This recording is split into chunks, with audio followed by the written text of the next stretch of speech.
Scenes may not be suitable for very young audiences. Parental guidance is recommended. Ang programang ito ay naglalabas ng sensitibong eksena at impormasyon. Striktong patnubay at gabay ng magulang ang kailangan. Mula sa programang may malayang opinyon, ang hataw sa komentaryo, walang sinisino, ang tamaan siguradong malalatayan sa kanyang bulpit de gulat na pagbatikos sa mga tuwali at abusadong nanunungkulang sa pamamaraan. Ang mali laging nilalabanan, ang tama ipinaglalaban. Narito na si Kat Yulan Sures sa kanyang programa Batikos, Bulpit de Gulat.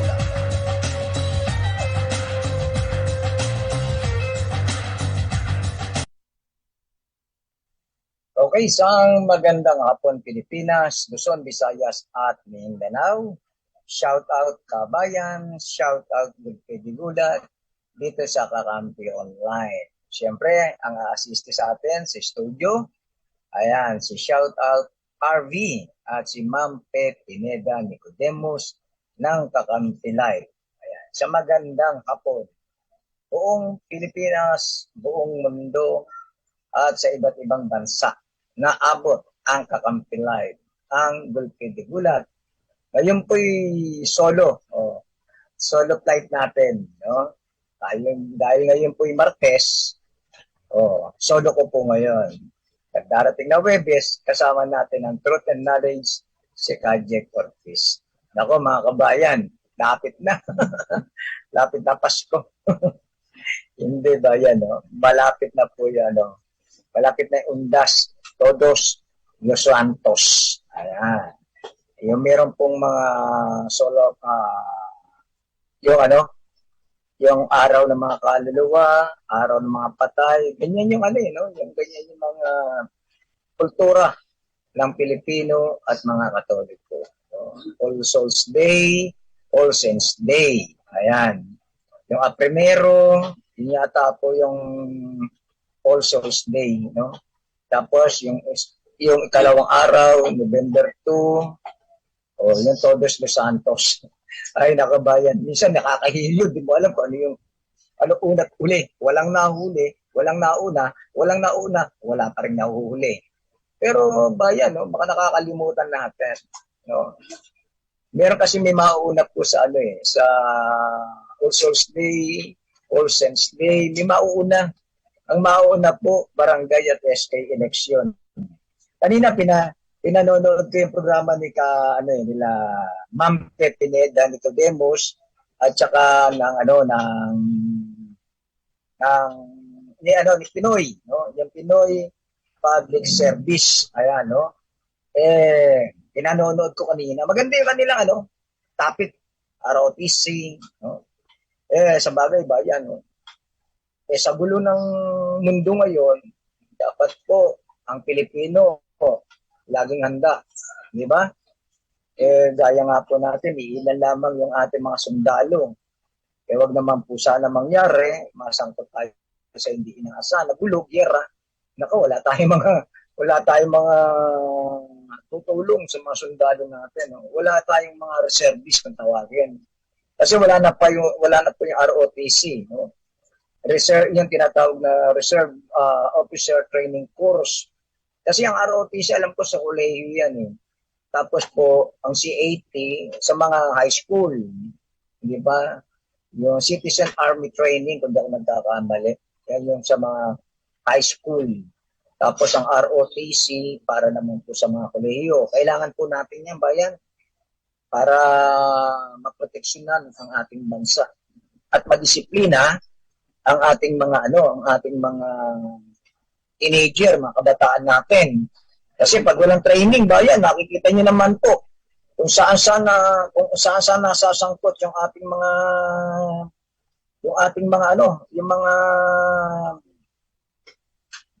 mga kabataan, di ba? Minsan sila nagkakagulo, sila nagrarayo.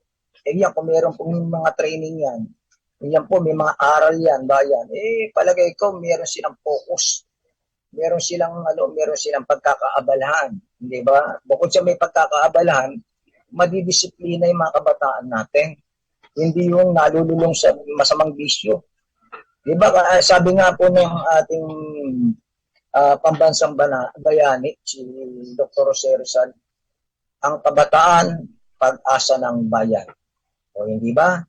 Tignan niyo po yung mga kabataan natin. Ano na nangyari? Sus, Mariones, nasasangkot sa mga krimen, di ba? Tapos sila nag-arayot, nagiging prat-prat, di ba? Fraternity ng bayan. Kaya tama po, ibalik po. Para sa akin, ibalik ang ROTC para madisiplina ang ating mga kabataan. Hindi po sa gaya ngayon, no, mga kababayan, no? May mahalo pa, RB, no? Ngayon, mga kababayan, hindi gaya ngayon, no, di ba? Ang training po, ito, bayan, magkakaroon po ng eleksyon. Kanina naging topic po ni Ma'am Pe, tsaka ni Chinoy, sa kanilang programang public service, Chinoy Public Service. Maganda yung kung naatado nila ito ng maayos, no? Kasi naging topic nila yung ROTC. Ngayon po, maraming kabataan natin. Ang lalahok sa isang halalan na kung saan sila ang magpapatakbo ng kabataan sa barangay. Paano po yung kung walang training? Paano po yung kung walang aral? Hindi ba? Kasi, sabi nga, kailangan, alam mo na kagad kung ano gagawin mo.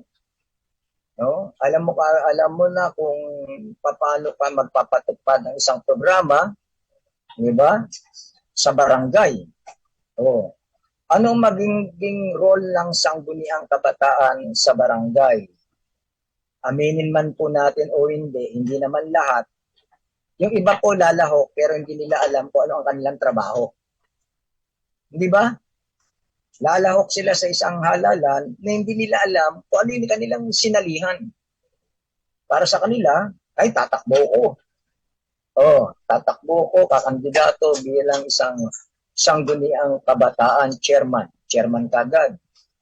Ako tatakbo ko bilang sangguniang kabataan kagawad. Bayan. Pero, pumasok agad sila isang ikangay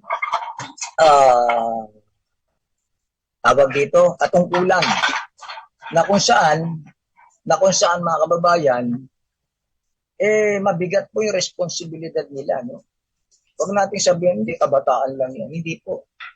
Malaking role po 'yun. Tsaka maganda pong pag-usapan yung sinasabi nila Chinoy at si Mampe, ROTC, Reserve Officer Training Force. Dapat alam po nila 'yun. Hindi ba? Isang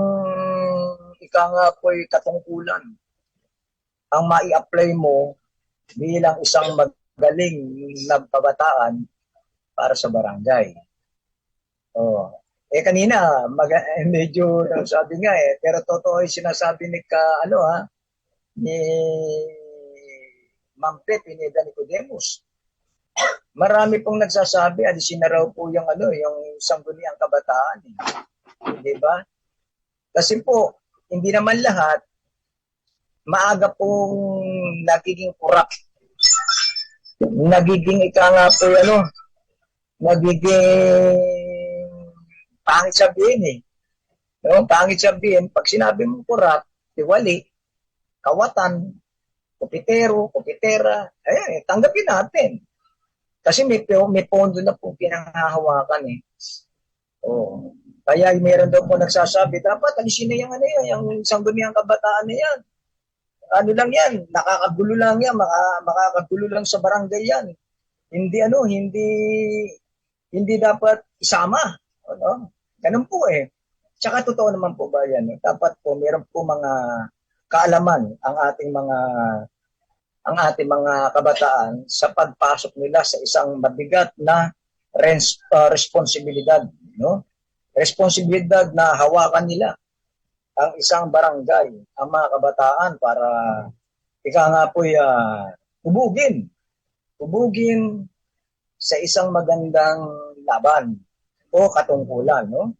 Medyo sineshare natin to para meron po makihalo sa ating mga tinatalakay, no? Ayan, no? Bago natin Ayan, no? Sige, balik na tayo. O, malaking bagay po yung responsibilidad po ito, no? Dapat po rito yung audit, yung mga auditor. Kasi may natatanggap din tayo ng mga reklamo, may mga kabataan daw po na kasangguniang kabataan, maaga pa lamang, nagiging corrupt na. Tapos nagiging parang dynasty, no?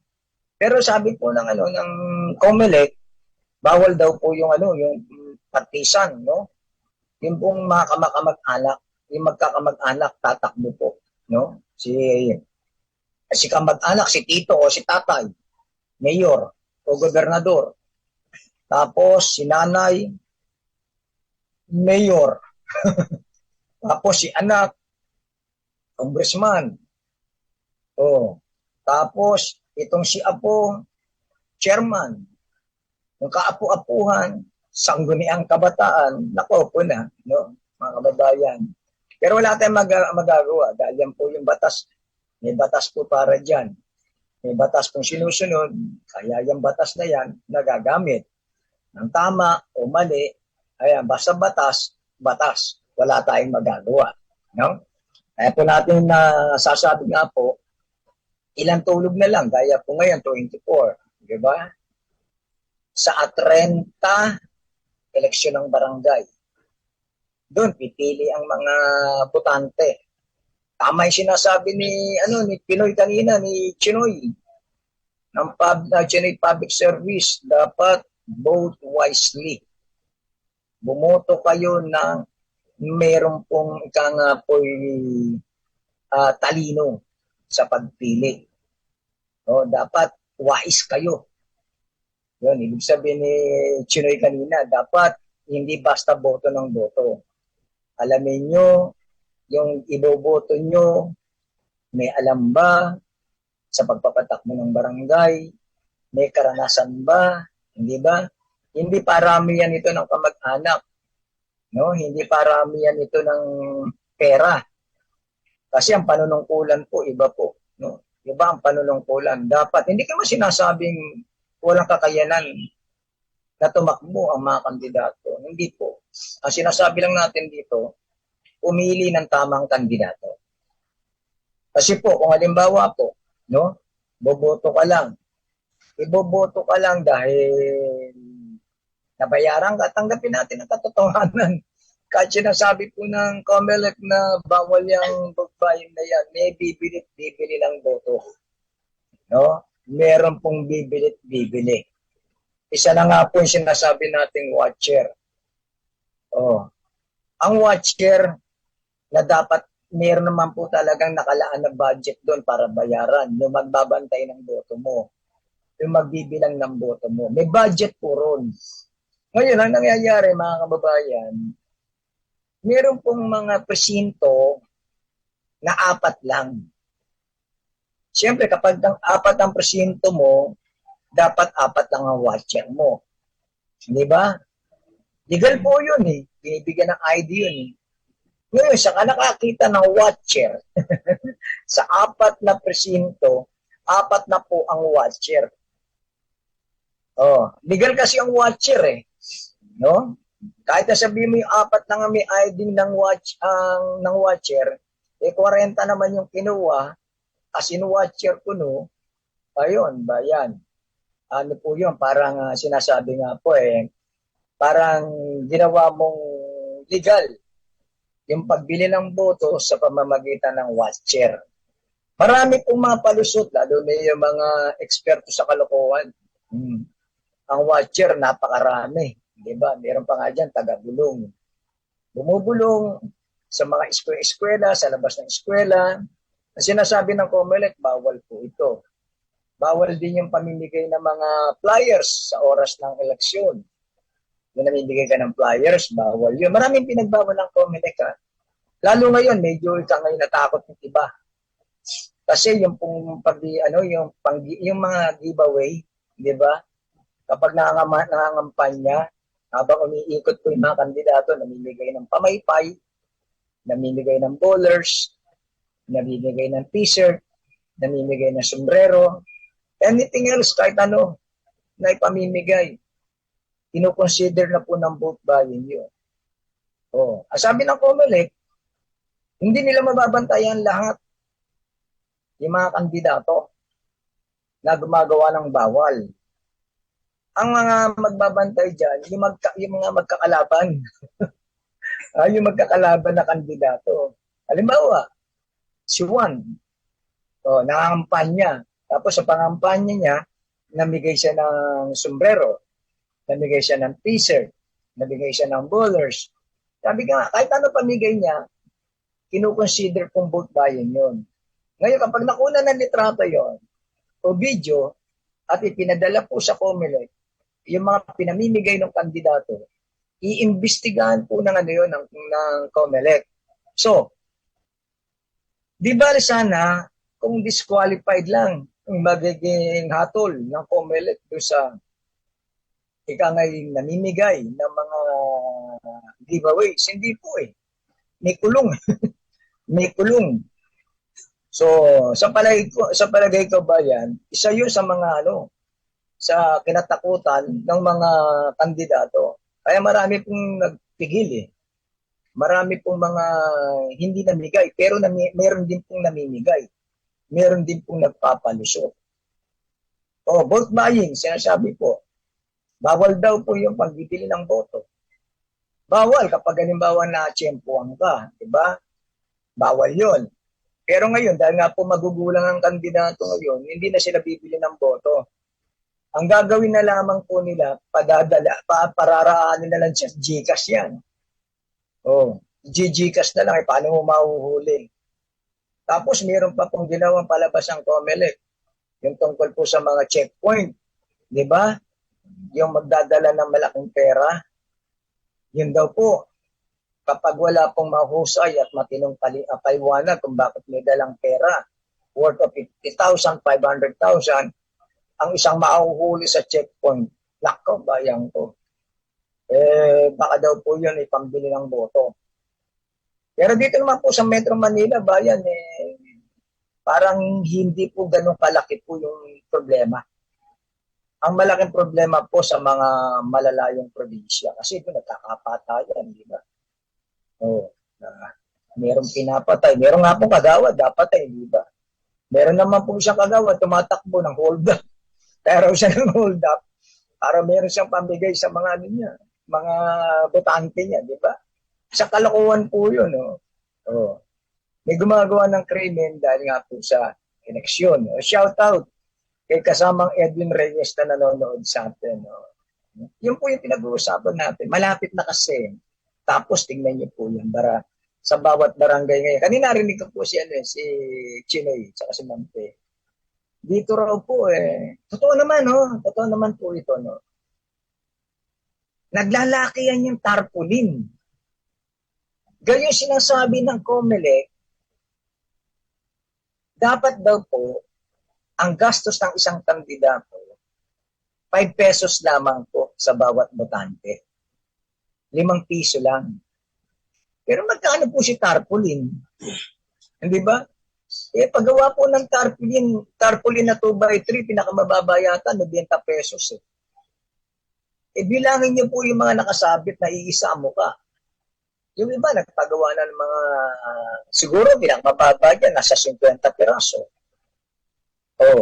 Dahil mo nila sa 50 piraso o sa 20 piraso, sa halagang 80, di ba? 8 times 5, 4,000 kagad po yun. Nagpas ka na kagad nagpas ka na sa rules ng COMELEC na dapat 5 piso.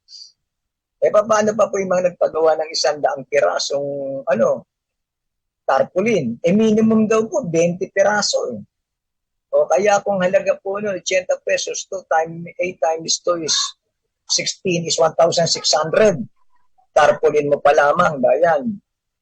Bawal po raw yung may halagang ganong kalaking halaga dahil 5 pesos lang daw po yung dapat gastusin ng isang kandidato. Pero may palusot. Ang palusot po ron, bayan ko, meron po namang donated by Alisod, no? Donated by. Oh, yung tarpaulin mo, binigay sa'yo. Nino? Ng kaibigan mo. Oh. Pero kailangan may kaukulang resibo. Pero bayan ako po naniniwala. No? Ako'y naniniwala. Mas mahalaga po, no, yung pong kwalifikasyon ng isang kandidato. No? Dapat nga po bawat isang barangay may caucus, di ba? Pag sinabing caucus, merong munting entablado, lahat ng nakakandidato, ipakikilala ang kanilang sarili, sasabihin ang kanilang plataforma di barangay, para alam po ng mga boboto kung sino po yung kandidato, kung ano ang kwalifikasyon ng isang kandidato. Dapat ganun. Di ba? Dapat ganun. Ipakikilala mo yung sarili mo. Ibebenta mo ang sarili mo sa barangay. So, hindi nangyayari po yun. Meron kasi mga barangay na ayaw ng caucus. No? Kaya ayaw nila ng caucus, baka raw pagmulan ng gulo, pagmulan ng away, magkapikunan. Mababaw na dahilan po yun, bayan. Hindi ba? Kasi kung kontrolado naman po ng isang magpupromotor, no, ang mag-host sa naturang caucus, palagay ko po wala pong mangyayaring gulo. Di ba? Maliban talaga kung may manggugulo. Yung ano po ba yan parang palusot na lang po yun ng ibang mga hindi kayang ipaliwanag ang kanilang sarili, ang kanilang plataforma di barangay. Kasi dapat gano'n meron. Ang problema, yung iba ayaw. No? Iba ayaw, yung iba nahihiya, kung nahihiya o hindi nila alam kung ano lang alang gagawin. Kasi may question and answer O, dapat handa ka. Di ba? Kaya ngayon bayan, kung wala kang caucus na ginagawa sa barangay, o kahit sinong tulisan po riyan, kahit sino na lamang po kakandidato, hindi mo alam kung sino po yung matino, sino yung maayos, sino yung may plataforma, sino yung may kwalipikadong kumandidato, tumakbo. Dahil wala po kayo walang caucus. Di ba? Ala tsamba po. Dito umiiral po yun nangyayaring mga botante. Kung hindi binili, kamag-anak na marami, ayan. Yung po may magandang record, yung may magandang qualification, parang Senado. Tignan niyo po yung bayan, no? O, di ba? Isang magandang halimbawa na lamang po yung mga kandidato natin sa mga senador, yung mga senador natin. Ang nangyari po naman doon, papogian. Yung matatalino, yung magagaling, hindi nanalo. Ang bugo, yung walang alam, siya pa yung top notcher. Di ba? Pero dapat mo, meron ganon. No? Maaaral po ng mga botante yung kandidato. No? Yun po yung maayos. Tsaka nakita niyo po yung tarpaulin ko sa saan na lang sinabi. Di ba? Tsaka, hindi ko naman sinasabing pangit. No? Ito meron pang gastos yun, ba't gumastos? Pero siguro dapat po magkaroon na lamang po ng designated area kung saan lamang pwedeng magdikit, kung saan lang pwedeng maglagay. Hindi yung buong barangay, nilagyan mo na lang tarpaulin, ang lalaki pa. Hindi na lang makakibuo yung mga may-ari ng bahay. Siyempre, nakikisama. Sige, magsabit kayo dyan. Sige, maglagay kayo dyan. Parang ganon. Hindi ba? Nakikisama na lang. Pero hindi po batayan ang tarpaulin Kaya ako naniniwala po sa mga matatalinong botante. Hindi sila nakukuha sa tarpaulin. Nakukuha sila sa kwalifikasyon sa isang may kakayanang kandidato. Mayroong mga silent voters na tinatawag. No? Meron pong tahimik lamang yan. Pinag-aaralan lang nila yung kanilang kandidato kung sinong karapat dapat. Ito pa masakit bayan. No? Yung sinasabi nating maayos na eleksyon, mukhang na balahura Tingnan niyo po bayan. Yung ibang barangay po, no? Iilan lamang po yung nakatira, no? Pero pag binilang niyo po yung botante, umaabot ng libo Pero alam ng mga taga ron na hindi sila ganun karaming botante. Ngayon, sabi nga overloaded ang botante sa isang barangay. dumami po mga flying voters. Ang dami po mga flying voters na hindi taga roon sa barangay na yun. Paano po yun, bayan ko? Sino nag-register roon? Hindi ba? Ang tanong po dyan, bayan, di ba sana yung mga flying voters na yung mamimili ng mga tamang kandidato? Kaya ang pipiliin po nun, yung mga nagparehistro sa kanila. Kung bugok man po yung kandidato na tumatakbo, kung marami siyang pinarehistrong flying voters, sigurado na po yun doon sa bugok na kandidato yun. Hindi ba? Kasi siya nagparehistro niyan. Kaya niya, nirehistro niya, ginastosan niya, binigyan niya ng pera. O ano po kapalit nun? O pagdating na eleksyon, iboto mo ko. Ganun na po yung mangyayari. Ang tawag po ng flying voters. Ang iboboto ng flying voters na yun, yung nagparehistro sa kanila. O bakit yung pinarehistro? Yung mga botanteng hindi naman sa loob ng barangay nakatira. Sa labas ng barangay nakatira yan, sa mga probinsya nakatira yan, kung saan lupalop nakatira yan. Pero inirehistro sa isang barangay. Para pagdating ng eleksyon, kontrolado nila yung eleksyon. Mananalo yung bugok, matatalo yung matino. Parang gano'n na po yung nangyari. Shout out nanonood sa atin. Aspiranteng kagawad. Ito si Bobby William. Buena. Ayan. Ayan. Pre, ayos galing mo. Ayan. Sa atin, good luck po sa mga tumatakbo. Ito pinag-uusapan natin, lapit natin sa katotohanan. Yung mga matitinong kandidato ang natatalo. Ang nananalo, hindi ko naman sinasabing bugok. Kasi kung di po bugok yun, bakit ka magpaparehistro ng mga botante na hindi naman kabarangay mo? Kung saan-saan lupalop na katirian, di mo alam kung mga kriminal yan, dinala mo sa barangay mo. Inirehistro mo rito para pagdating ng eleksyon, iboboto ka, kontrolado mo yung barangay, kontrolado mo yung botante. Marami niyan, mga kababayan. Marami po niyan. Kaya ang nananalo, pangit man sabihin, kasi anong motibo mo? Bakit i-rehistro mo yung napakaraming botante na hindi naman taga roon sa barangay mo? Hindi po ba? Anong motibo mo? Wala kang magandang motibo roon para i-rehistro mo ang napakaraming botante sa isang barangay. Ang motibo mo lamang, makontrol mo yung boto. Manalo ka sa mga botanteng hindi naman nakatira sa barangay mo o sa lugar na kung saan mo inirehistro. Isa pong malaking problema yan na dapat pong ikangilisain ng COMELEC. Sabi nga ng kakilala ko, alam mo ka, Jun, hindi mabubuko ng COMELEC yan. Mas maganda sa census kapag ginamit yung census. Tama naman po yun. Kasi sa census, malalaman mo kung ilang family, ilang head of the family sa isang barangay. Ngayon ba yan? Sabi nga naman isang kausap ng chairman, mahirap i-trace yan. Paano mahirap? Ako kung alam mo, chairman, alam mo agad kung sino yung taga roon.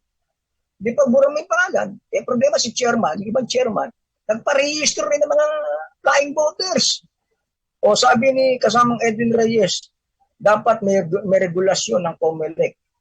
Ang lahat ng tatakbo sa barangay, yung kapitbahay namin, alam ko grade 2 lang, natapos, at puro pamilya nila, puro adik tapos tatakbo pa.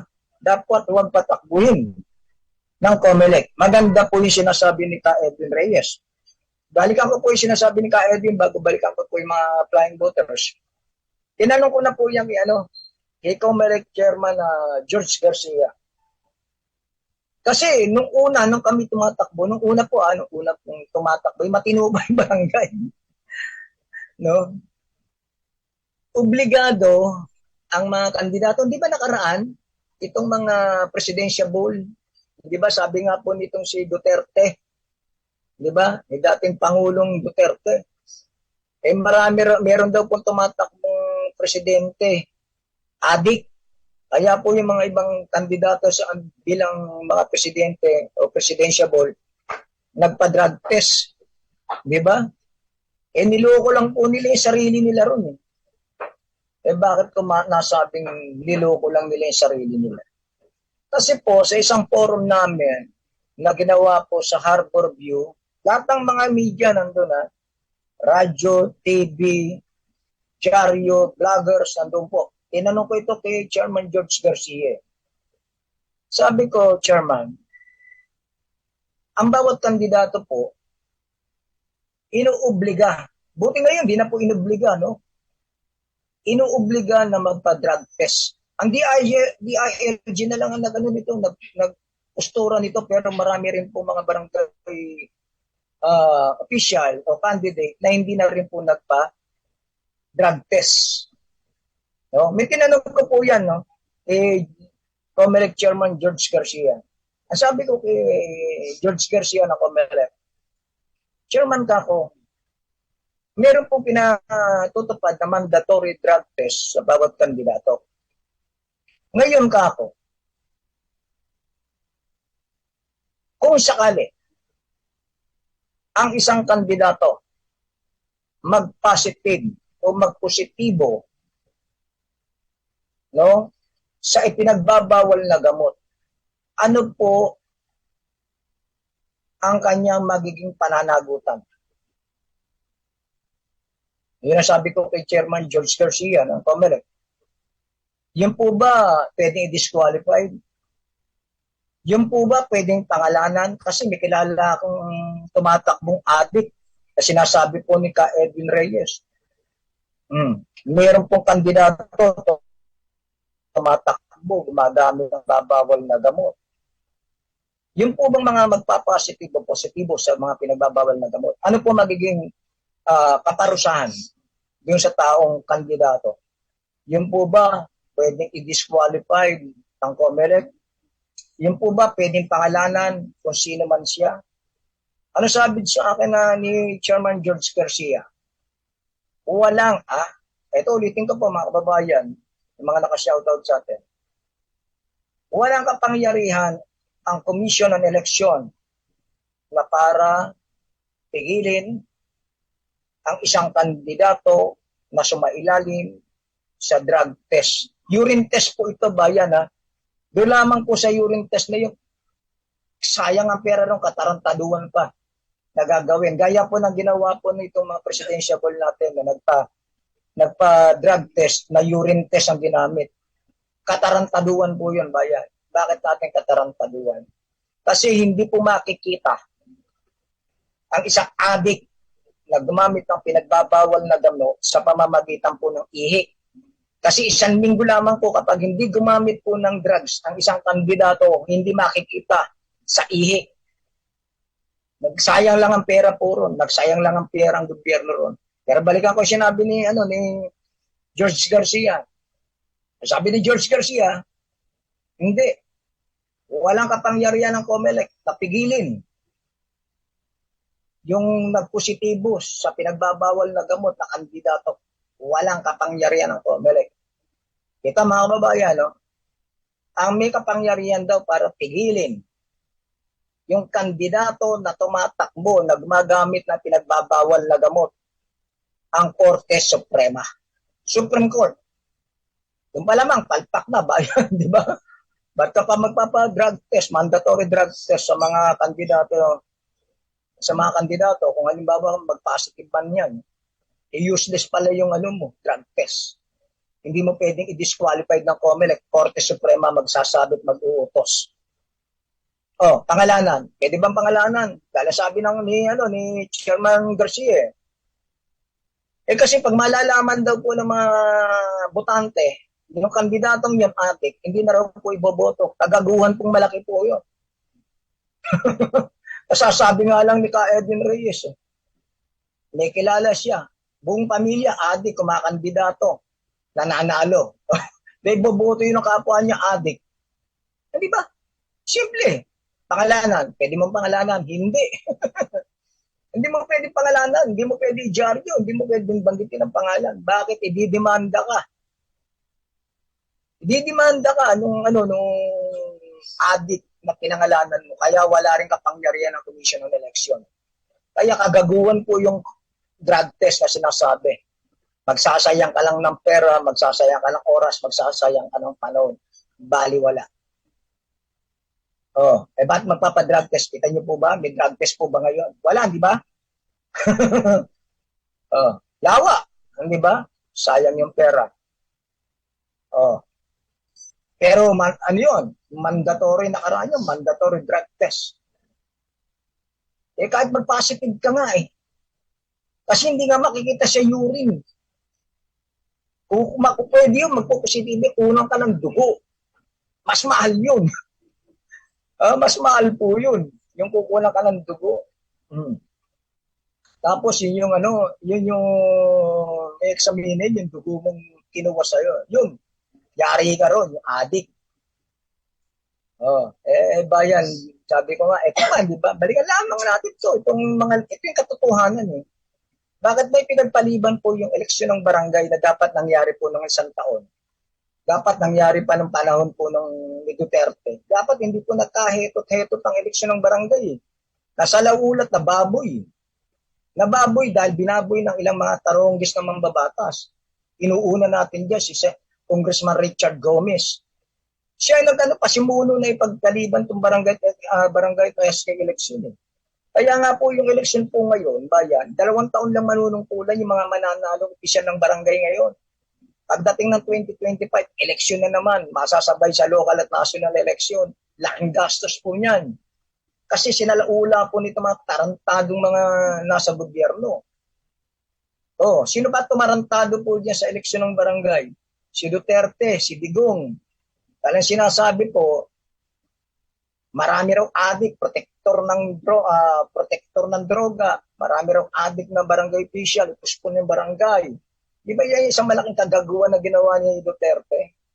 Ipinagpaliban ng barangay SK eleksyon. Kaya umabot po ng 6 na taon yung panunungkulan nito mga, di ba sana kung matino okay tayo ron Ako naniniwala naman bayan. Yung mga matitinong mga opisyal ng barangay, hindi na pinapalitan yan. Dapat italihin nyo na yan. Kasi swerte po yung barangay na may matinong barangay opisyal, may chairman na matino, may kagawad na matino. Okay lang po yun, maswerte kayo. Meron kayo mga ganong opisyal ng barangay. Paano kung protect legal? Yun ang dapat palitan. Pero ang ginawa ng si Duterte, bayan, ipinagpaliban ng eleksyon ng barangay, yung mga adik na natili sa barangay. Sabi ko nga kung may adik, di hulihin. Hindi po ba? Kung may adik, di hulihin. Kung may protector, hulihin. Bakit yung eleksyon ng barangay ipinagpaliban? Ganong kagago po ang mga nasa gobyerno natin. Ginagawa nilang laruan ang barangay at SK election. Yung matinong batas, binababoy nila. Ang gusto nilang babuyin, itong barangay at SK election. Tingnan nyo po, nakahetot-hetot po. Di ba? Nagkaloko-loko po itong barangay at SK election. Hanggang nakarating na ng Korte Suprema. Kaya po, 2 taon lamang po ang magiging panunungkulan ng mga mananalong barangay chairman, kagawad, SK. Hanggang 2 years lang sila. Pagdating ng 2025 election na naman, gaano kalaking kwarta ang nauubos na sasayang. Ang dami po natin problema sa pera. Lahat dito nagmamahalan dito, lahat nagtataasan. Yung sanang perang gagamitin sa eleksyon ngayon na hindi dapat nagkaroon ng eleksyon ngayon, dapat nakaroon pang 2016 may eleksyon. Sinalaula ni Duterte, sinalaula nito mga tarantadong senador at congressman. Nagkaloko-loko po. Tapos mag-election tayo ngayon. 2 taon lamang. Noong pa naman sinasabi, walang karapat-kapangyarihan ang legislative na ipagpaliban ng barangay at SK election maliban sa COMELEC. Sinalaula ni Richard Gomez. Sinalaula ng ibang mga tarantadong mambabatas. Sinalaula ng mga tarantado ring mga senador. Ang katwiran nila, sila gumagawa ng batas. May kapangyarihan silang piliin yung barangay at SK election. Pero nakasalsa sa ligang batas, walang sino man ang pwedeng magpaliban ng barangay at SK election maliban sa COMELEC. Pinagpilitan ito mga, ay nako bayan ko, minsan nakakabigil po, yung batas na maayos, sinasalaula, binababoy, binawalang niya. ang nangwawalang niya sa naturang mga batas ng eleksyon, mga mambabatas na gumawa ng batas. So, katwiran nila, wala nga sa saligang batas na kami makialam. Yan sa barangay at SK eleksyon. Pero kami ang batas na gumagawa ng saligang batas. Di kagaguhan pong malaki po yun ba yan, no? Pawan no? Nadadala lamang po tayo nitong nagiging topic natin dito sa ating programang Grupo de Gulat sa Kakampi Live, no? Medyo pihit po tayo. Sabi nga, ilang araw na lang, no? Ilang araw na lang, ngayon po 24, 25, 26, 27, 28. Paalala ko po, yung mga tarpaulin na sinabit niyo po sa bawat barangay, sa bawat bintana, kung saan niyo man po nilagay, yan po'y dapat niyong alisin pagdating ng 28 ng gabi. Huling ano na po yung kampanya ng 28. Pagdating ng 29, dapat po ang mga tarpaulin na isinabit niyo po, aalisin niyo po yan. Dahil kapag inabot ng 29 yan, mga kababayan, at nakunan niya ng kalaban niyo, pinadala sa comment yan, maliwanag, panalo na kayo, malamang talo pa kayo. Okay lang kung matalo kayo. No? Kumakulong pa kayo. Talo ka na, nakakulong ka pa. Kaya yun po yung sinasabi natin. Meron pong deadline na binigay ng Commission on Election. Ang lahat ng isinabit nyo, tarpaulin. No? Ano ba yan isinabit nyo? Tanggalin nyo.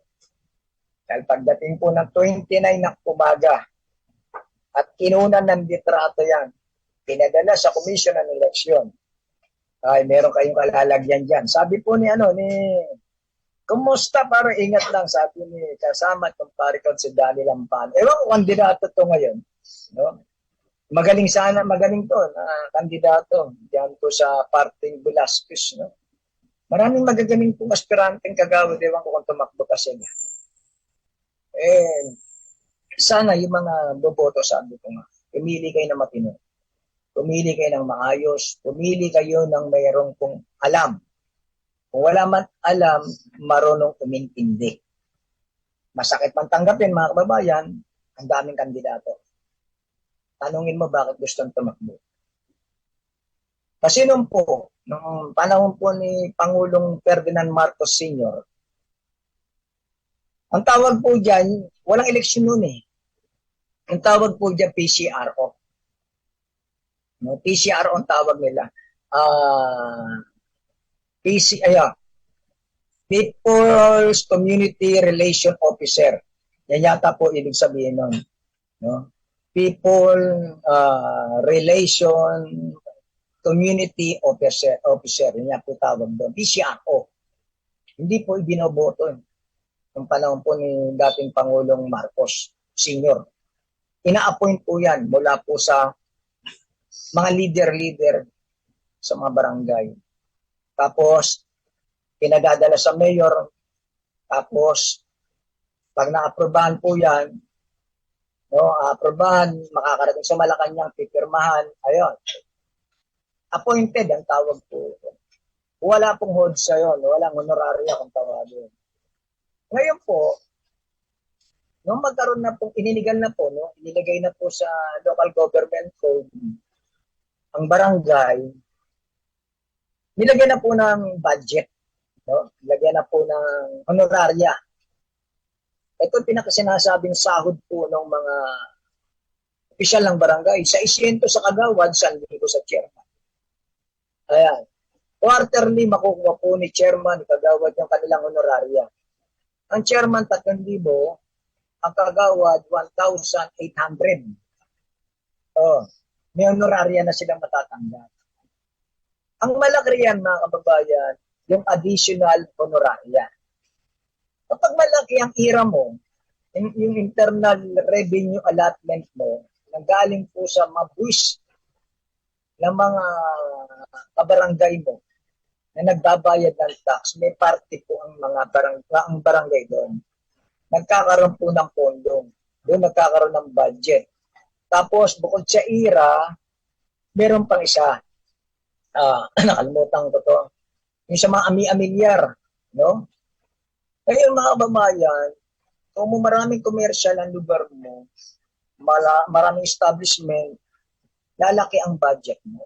Umaabot ng milyon. No, umaabot ng milyon. Yung tinatanggap mong honoraria na 1,800 o 3,000 sa chairman, madadagdagan. Dadagdagan po yan. Tawag dyan, additional honoraria.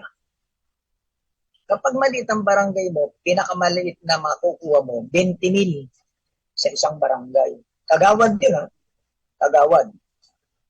20,000, si chairman, 30,000, ganun yan. Bukod, ha? May honoraria pong tinatanggap na quarterly. Meron pa pong tinatawag na lakbay-aral. Seminars, kung tawagan po.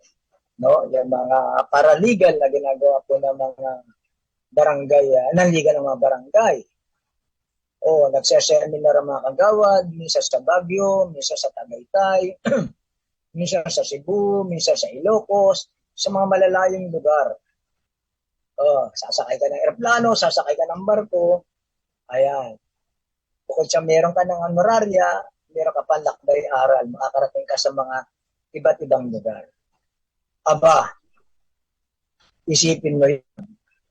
Bakit hindi ka matutuksong tumakbo? Kahit tolo-tolonggis kang kagawad, kahit tolo-tolonggis kang chairman, tatakbo ka. Kung alam mo meron kang tsambang manalo. Hindi ba? Hindi na titignan yung kakayanan mo. Ito pa ba yan, ha? Masakit tanggapin. Pangit tanggapin. May tumatakbo, hindi nila alam kung ano ang kanilang katungkulan, kung bakit sila opisyal ng barangay. Simple nga, pagawaan mo lang na simple na blatter. Na blatter. Mag-logbook lang. Hindi pa marunong. Bukod sa hindi marunong, hindi pa marunong sumulat. Tapos mananalong chairman, mananalong kagawad. Yung simpleng resolution, hindi ka makagawa. Huwag na resolution, baka mabigat pa eh. Sulat mo na lang ang pangalan mo at katungkulan mo. Ano ka? Sino ka? Ano ang trabaho mo? Ano ang katungkulan mo? Pagsulatin mo na lang. Hindi marunong. Bakit? Nanalo, no read, no write. Meron po yan. Pero nakalagay po.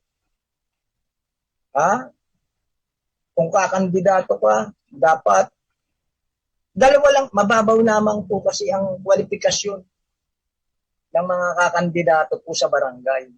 Ano yan? Dapat Pilipino ka. Dapat Pilipino ka. Ngayon po, bayan ko, dyan sa Senado, sa Kongreso, dual citizenship yan. Diyan nasilip si Erwin, di ba? Si Secretary Erwin Tupo ng DSWD. Doon siya nasilip, di ba? Dual citizenship. O dyan din po. Dito tayo pumunta sa barangay. Ikaw kailangan natural Filipino citizen ka. Pinanganak ka rito, dito ka nakatira. Yun lang eh. Pilipino ka, higit kang 1 taon nakatira sa barangay na tinitiran mo, pero di kang tumakbot kumandidato. Ano pa? Dapat marunong kang sumulat at bumasa. Yun lang. Hindi lang kwalifikasyon kung abogado ka, kung doktor ka, ininyero ka, hindi. Dito nga po, tinatalo po ng bubuk ng uugok-ugok na kandidato ang isang matalino, di ba? Kasi po, si matalino lang siya. Pero wala kaming kamag-anak. May pera ba siya? Kung wala siyang maraming kamag-anak, talo siya. Kung wala siyang maraming kaibigan, talo siya. Ang mananalo, tanod. Tinalo yung linyero, tinalo yung abogado, tinalo yung arkitekto. Bumusot pa. No read, no write. Chairman ka, kagawad ka, no read, no write ka. Ang babaw po kasi ng ating pong kwalifikasyon. May nagtutulak nga gustong gawin ng isang batas dapat daw po lahat ng kakandidato sa barangay, barangay bayan, dapat daw po college graduate. Diyos Mariones. Hindi pwedeng barangay lang yan. Dapat po bayan. Pati mga konsyel ng bayan, pati mayor, pati presidente, dapat college graduate. Pati senador, anak ng tinapa dito sa aming bansa, basta artista ka, kahit hindi ka nakatapos ng kolehiyo, kita nyo si Lito Lapid, senador, high school graduate, hindi pa yata nakatapos ng high school. Pero senador, ang batas ang ginagawa. Tingnan nyo po, bayan ko. Kasi nga po, yung qualification po ng kandidato nakasabi, natural born na Filipino citizen ka, nakatira ka dito sa Pilipinas ng isang taon, higit sa isang taon, marunong kang bumasa at sumulat. Ayos yun, pwede ka ng presidente. Chairman pa, bayan kong Pilipinas. Hindi ba? Kaya, ang babak, tapos maghanap tayo ng pagbabago. Naghanap tayo ng na mga gusto nating maayos na barangay. Hindi maayos yung pagboto natin. Paano natin naayos yung paano natin aayos yung lugar natin kung hindi tayo marunong bumoto? Hindi ko naman sinasabing napakarunong ko naman. Hindi po, yung kasi yung kwalifikasyon na dapat nating hanapin. Hindi ba? Hindi dahil maraming kamag-anak, hindi dahil maraming pera, hindi dahil sa marunong magpainom, hindi dahil etc. Iboboto mo na. Kumita kayo na, hindi mo na ibinoto. Yung may magagawa, hindi mo na ibinoto. Bandang uli, apektado na yung lugar mo, yung bayan mo. Kaya ngayon, bayan kong Pilipinas. Ayan, sabi ni salamat sa paalala, sabi ni Maring Mayet mo, paring Dabiluan. So, ayan, kumusta pare? Tapos, Police Community Relation Office, ayan, si parang Dani Lampano pala. Ayan, ayun, yung sinasabi ko, Police Community Relation Office. No? PCRO, yung pala ibig sabihin nun. Ngayon, mga kababayan, pinag-uusapan lamang po natin. No?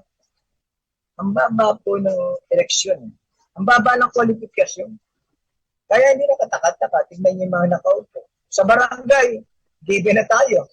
Barangay yan. Maraming kamag-anak, kaya nanalo. Ganun din po nangyayari sa Senado. Diba?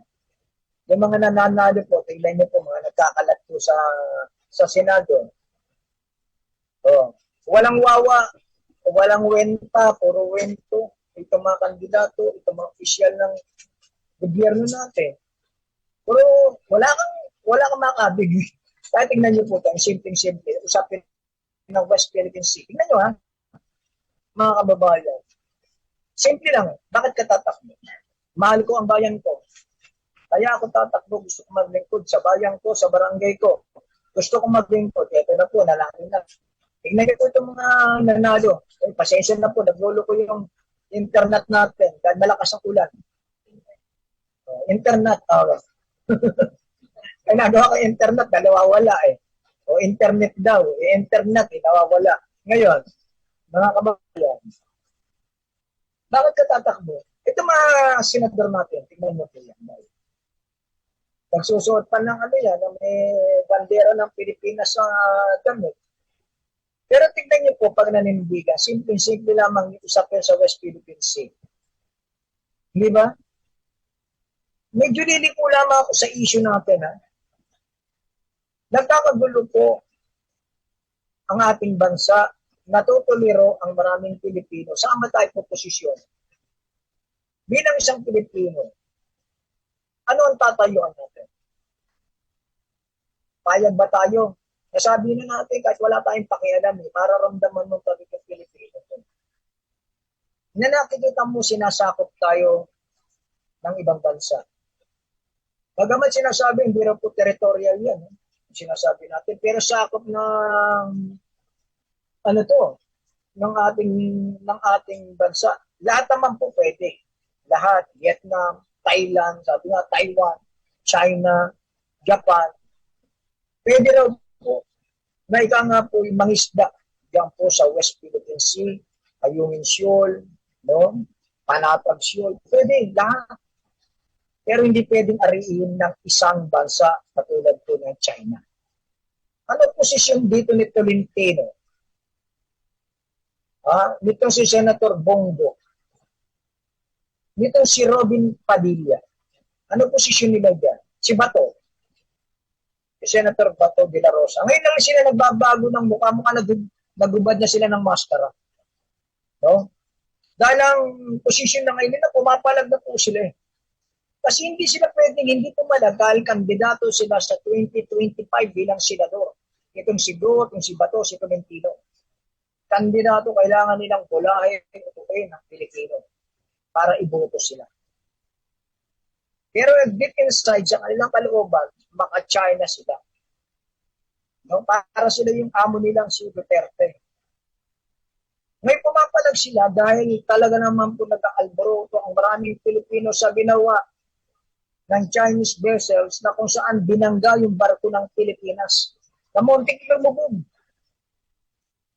na magdadala lang ng mga supplies, materials, doon sa BRP Sierra Madre.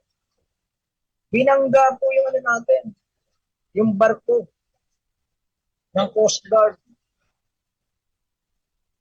Ngayon po, nagpatawag ng command conference. Ito pong si Defense na si Dibo Chedoro, si Secretary ng DND. Nagpatawag siya. Kasi muntik na po lumabog, buhay na po yun. Ang nakatayaro. Mukhang naninindigan na po itong si Bongbong Marcos, mali ang ginawa nyo.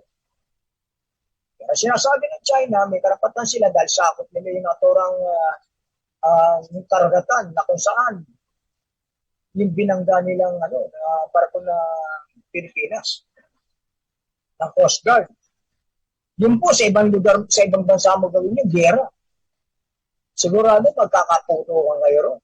Bilib ako sa Taiwan na kahit maliit yun, hindi mo pwedeng bulihin yun. Pero sa Pilipinas, ang laki ng pagtitimpi natin. Nakaraan, pabor pa to si Robin Hood. Diba? Umasisto yung Coast Guard natin doon sa mga magdadalang supplies sa BRP. Ito mong nakakita ng aeroplano ng Amerika. Sabi rin, Amerikano. Yun daw ba security ng mga Pilipino sa West Philippine Sea na para bantayan ang mga magdadala ng supply sa BRP. Kaya ba natin? Ito pa hamon nito si Robin. Kaya ba natin makipaglera?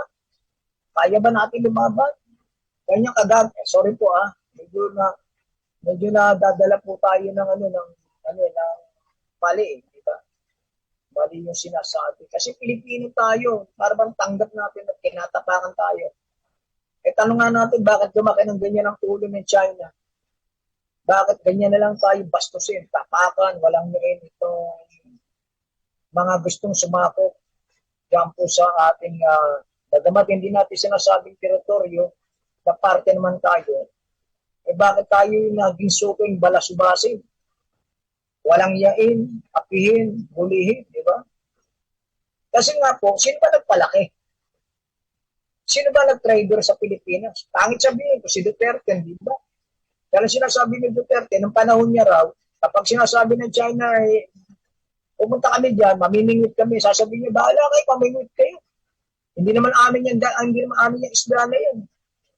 Bahala kayo, tubig lang yan. Hindi naman aamin yung tubig na yun. Kaya po, ganyan po kalaking katarantado yung ginawa nito si Duterte sa Pilipino. Ngayon, tingnan niyo po, kung walang yain po yung ating ang ating mga Coast Guard. Sabi nga po nitong si Padilla, ni Robin Hood, ito raw po mga Coast Guard natin, bantay karagatan lang, wala raw kapangyarihan to, para makapagyero, etc. Parang killing sa China. Bagay, yun ang amo niya. Kaya nga binoto ng milyong Pilipino, ginawa pang top notcher si Robin Hood, di ba? Pero ang mentalidad, hindi po para sa Pilipino, hindi para sa Pilipinas. Kaya sinasabi niya, ang loyalty niya wala po sa Pilipino. Wala sa bansa. Ang loyalty niya na kay Duterte. Oh. Kaya wala tayong magawa. Binoto. Diba? Ngayon, bababa tayo sa barangay, boboto tayo ng mga kakandidato na wag sana mangyari. Itong nangyayari sa national at mangyari sa lokal. Ay, nako mga karabayan. Ang oras po natin, ako, napasarap ako, RB. No? Sa darating mauna po eleksyon. Tapos po 31, may 31 tayo, di ba? Bispiras ng undas. O, yung iba niyan, yung iba po palagay ko sa linggo, magpupuntahan na po yan sa sementeryo, maglilinis, di ba? Maglilinis sila ng mga nicho-nicho. Pinaalala po ng Bulpedigula dito sa Katampilay.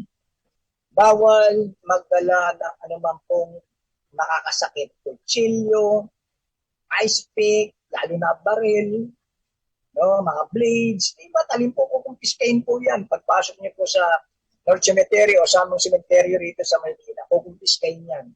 Flammable, yung mga nakakasunog, bawal po yan. No, lalo na baraha, mga sound system, kukumpiskain po yan.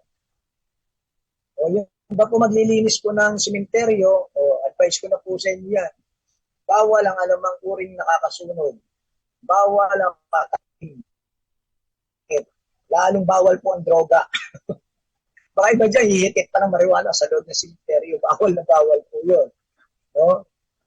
Tapos po, sa Lunes, eleksyon na po ng barangay. Pipili na kayo ng mga karapat-dapat yung iboboto. Sana huwag kayong maligaw. Sana huwag kayong magkamali. Bumoto kayo ayon sa konsensya niyo. Bumoto kayo ayon sa inyong pananaw na inyong iboboto ay karapat-dapat manalo. No? Muli mga kababayan, ito ang inyong ka-shoutout sa programang Bulpedigula sa Kakampilay. Isang mapagpalat maulan na hapon. Pilipinas, salamat Ma'am Pepineta Nicodemus. Salamat RV. Thank you very much. Shout out, bayan.